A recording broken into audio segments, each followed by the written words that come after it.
Assalamualaikum warahmatullahi wabarakatuh. Perkenalkan, nama saya Ade Solahuddin dari kelas 10 Farmasi 2. Kali ini saya akan menjelaskan tentang cara pembuatan obat yang baik atau CPOB. Langsung saja ke pengertiannya. Cara pembuatan obat yang baik yang selanjutnya disingkat CPOB adalah cara pembuatan obat dan atau bahan obat yang bertujuan untuk memastikan agar mutu obat dan atau bahan obat yang dihasilkan sesuai dengan persyaratan dan tujuan penggunaan.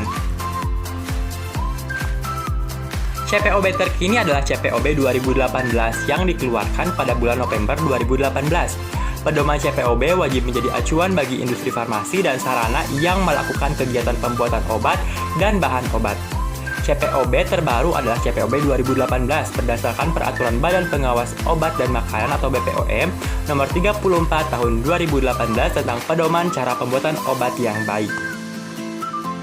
Kemudian kita membahas CPOB 2018. CPOB 2018 meliputi semua aspek produksi mulai dari bahan awal, bangunan dan peralatan atau mesin, sampai ke pelatihan personil serta sanitasi higien personil. Prosedur tertulis yang detail merupakan hal yang utama dan penting untuk setiap proses yang dapat berdampak pada kualitas produk jadi obat. Dalam penerapannya, CPOB harus dalam bentuk sistem yang menyediakan bukti tertulis bahwa prosedur benar-benar dijadikan secara konsisten dan mengikuti setiap tahapan dalam produksi obat. CPOB adalah bagian dari sistem mutu yang memastikan obat dibuat dan dikendalikan secara konsisten untuk mencapai standar mutu yang sesuai dengan tujuan penggunaan dan persyaratan izin edar. Persetujuan uji klinik atau spesifikasi produk, CPOB mencakup produksi dan pengawasan mutu. Aturan CPOB mengharuskan industri farmasi melakukan pendekatan kualitas sehingga industri farmasi dapat meminimalkan atau menghilangkan kontaminasi silang, ketercampur bauran, dan kesalahan. Ini diperlukan untuk melindungi konsumen atau pasien mengonsumsi obat yang berbahaya. Pelanggaran CPOB yang serius menyebabkan konsekuensi yang besar bagi industri farmasi seperti adanya penarikan produk, denda atau sanksi, dan penjara. Kemudian kita akan membahas bab-bab dan aneks-aneks dalam CPOB. Yang pertama, bab-bab dalam CPOB 2018. Yang pertama, pendahuluan, bab 1 sistem mutu industri farmasi, bab 2 personalia, bab 3 bangunan fasilitas, bab 4 peralatan, bab 5 produksi, bab 6 cara penyimpanan dan pengiriman obat yang baik, bab 7 pengawasan, bab 8 inspeksi diri, bab 9 keluhan dan penarikan produk, bab 10 dokumentasi, bab 11 kegiatan ahli daya, dan bab 12 kualifikasi dan validasi. Kemudian kita akan mengulas satu-satu bab CPOB 2018. Yang pertama, manajemen mutu. Industri farmasi harus membuat obat sedemikian rupa agar sesuai dengan tujuan penggunaannya, memenuhi persyaratan yang tercantum dalam dokumen izin edar atau registrasi, dan tidak menimbulkan risiko yang membahayakan penggunaannya. Karena tidak aman, mutu rendah atau tidak efektif, manajemen bertanggung jawab untuk mencapai tujuan ini melalui suatu kebijakan mutu yang memerlukan partisipasi dan komitmen jajaran di semua departemen di dalam perusahaan, para pemasok, dan para distributor. Manajemen mutu meliputi pemastian mutu, cara pembuatan mutu yang baik, pengawasan mutu, pengkajian mutu produk, dan manajemen risiko mutu. Kemudian yang kedua ada personalia. Sumber daya manusia sangat penting dalam pembentukan dan penerapan sistem pemastian mutu yang memuaskan dan pembuatan obat yang benar. Oleh sebab itu, industri farmasi bertanggung jawab untuk menyediakan personil yang terkualifikasi dalam jumlah yang memadai untuk melaksanakan semua tugas. Personalia meliputi umum, personil kunci, organisasi, kualifikasi dan tanggung jawab, dan pelatihan. Kemudian yang ketiga, bangunan dan fasilitas. Bangunan dan fasilitas untuk pembuatan obat harus memiliki desain, konstruksi, dan letak yang memadai, serta disesuaikan kondisinya dan dirawat dengan baik untuk memudahkan pelaksanaan operasi yang benar. Tata letak dan desain ruangan harus dibuat sedemikian rupa untuk memperkecil risiko terjadi kekeliruan, pencemaran silang, dan kesalahan lain. serta memudahkan pembersihan, sanitasi, dan perawatan yang efektif untuk menghindarkan pencemaran, silang, penumpukan debu atau kotoran, dan dampak lain yang dapat menurunkan mutu obat. Bangunan dan fasilitas meliputi satu umum, terus area penimbangan, area produksi, klasifikasi kebersihan ruang pembuatan obat, area penyimpanan, area pengawasan mutu, dan sarana pendukung.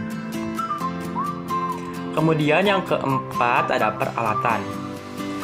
Peralatan untuk pembuatan obat hendaklah memiliki desain dan konstruksi yang tepat, ukuran yang memadai, serta ditempatkan dan dikualifikasi dengan tepat agar mutu obat terjamin sesuai desain serta seragam dari batch ke batch dan untuk memudahkan pembersihan serta perawatan agar dapat mencegah kontaminasi silang, penumpukan debu atau kotoran, dan hal-hal yang umumnya berdampak buruk pada mutu produk.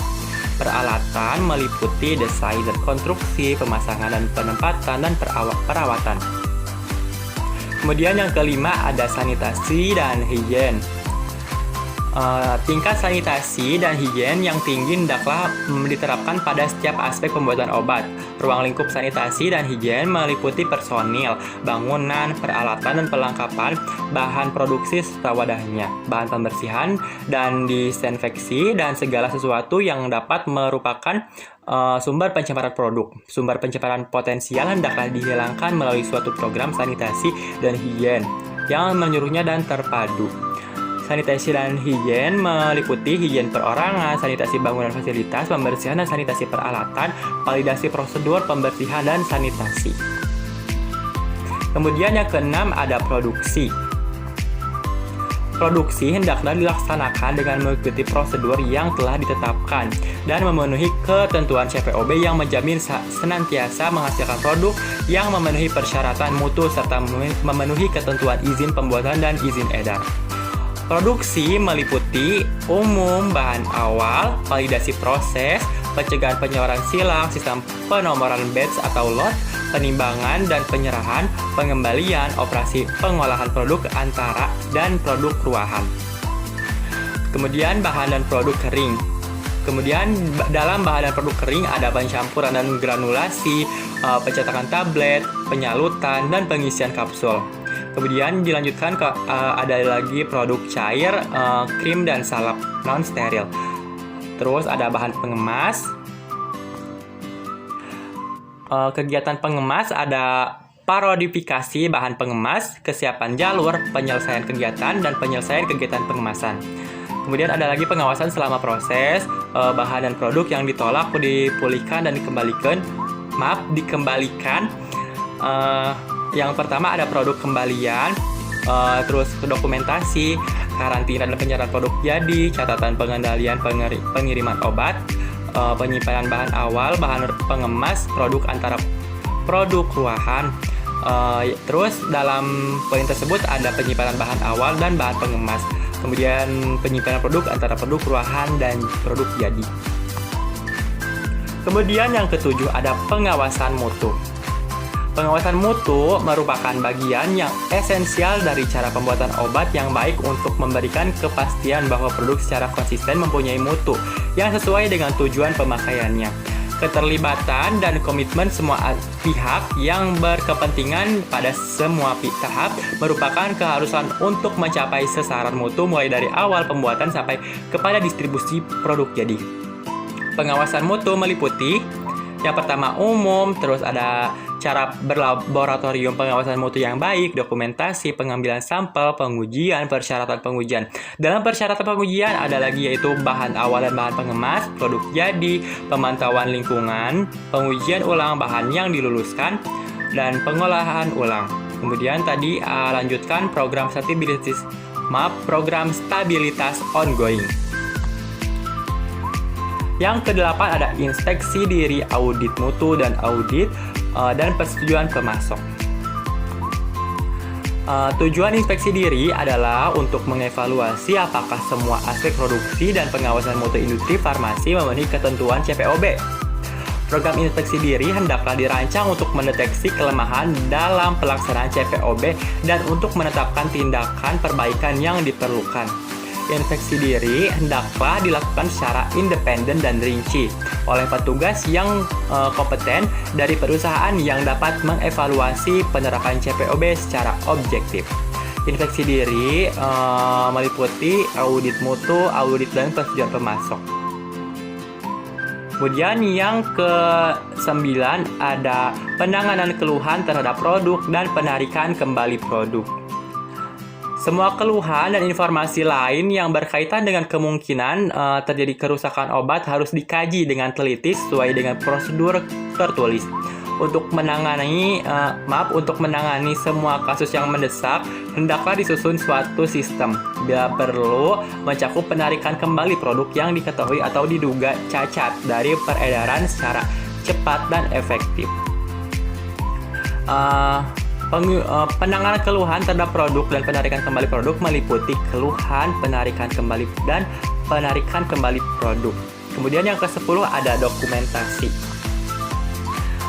Dokumentasi adalah bagian dari sistem informasi manajemen, dan dokumentasi yang baik merupakan bagian yang esensial dari pemastian mutu. Dokumentasi yang jelas adalah fundamental untuk memastikan bahwa tiap personil menerima uraian tugas yang relevan secara jelas dan rinci. Biasanya timbul karena hanya mengendalikan komunikasi lisan.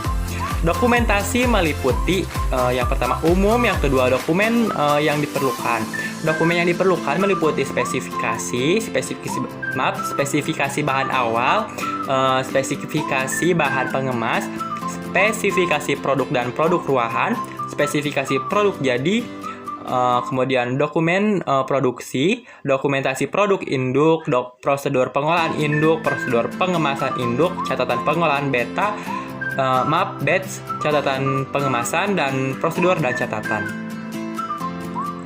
Kemudian yang ke-11 ada pembuatan dan analisis berdasarkan kontrak. Pembuatan dan analisis berdasarkan kontrak harus dibuat secara benar, disetujui dan dikendalikan untuk menghindarkan kesalahpahaman yang dapat menyebabkan produk atau pekerjaan dengan mutu yang tidak memuaskan. Kontrak tertulis antara pemberi kontrak dan penerima kontrak harus dibuat secara jelas, yang menentukan tanggung jawab dan kewajiban masing-masing pihak. Kontrak harus menyatakan secara jelas prosedur di pelulusan tiap batch produk untuk diedarkan, yang menjadi tanggung jawab penuh kepala bagian manajemen mutu atau pemastian mutu. Pembuatan dan analisis berdasarkan kontrak meliputi umum, pemberi kontrak, penerima kontrak, dan kontrak. Kemudian yang ke-12 ada kualifikasi dan validasi. Bab ini menguraikan prinsip kualifikasi dan validasi yang dilakukan di industri farmasi.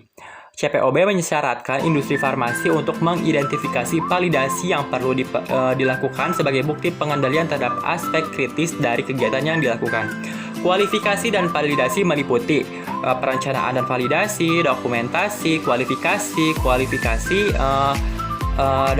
terdapat kualifikasi desain, kualifikasi instalasi, kualifikasi operasional, kualifikasi kinerja, dan kualifikasi fasilitas peralatan dan sistem terpasang yang telah operasional. Kemudian ada validasi proses. Validasi proses meliputi umum, validasi prospektif, validasi konkuren, validasi retrospektif. Kemudian ada lagi validasi pembersihan, validasi metode analisis, pengendalian perubahan, dan validasi ulang. Kemudian aneks-aneks dalam CPOB 2018, yaitu yang aneks 1 pembuatan produk steril, aneks 2 pembuatan bahan dan produk biologi untuk penggunaan manusia, aneks 3 pembuatan gas medisinal, aneks 4 pembuatan inhalasi dosis terukur bertekanan atau aerosol, aneks 5 pembuatan produk dari daerah atau plasma manusia. Aneks 5 pembuatan produk dari darah atau plasma manusia, aneks 6 pembuatan obat uji klinik, aneks 7 sistem komputerisasi, aneks 8 cara pembuatan bahan baku aktif obat yang baik, aneks 9 pembuatan radiofarmaka, aneks 10 penggunaan radiasi pengion dalam pembuatan obat, aneks 11 sampel pembanding dan sampel pertinggal, aneks 12 pelulusan real time dan pelulusan parametric, aneks 13 manajemen risiko mutu. Mungkin sekian yang dapat saya sampaikan. Mohon maaf bila ada kesalahan atau kesalahan pengucapan dan ketidakjelasan pengucapan dan banyak kesalahan, mohon dimaafkan. Wabillahi taufiq wal hidayah. Wassalamualaikum warahmatullahi wabarakatuh. Terima kasih.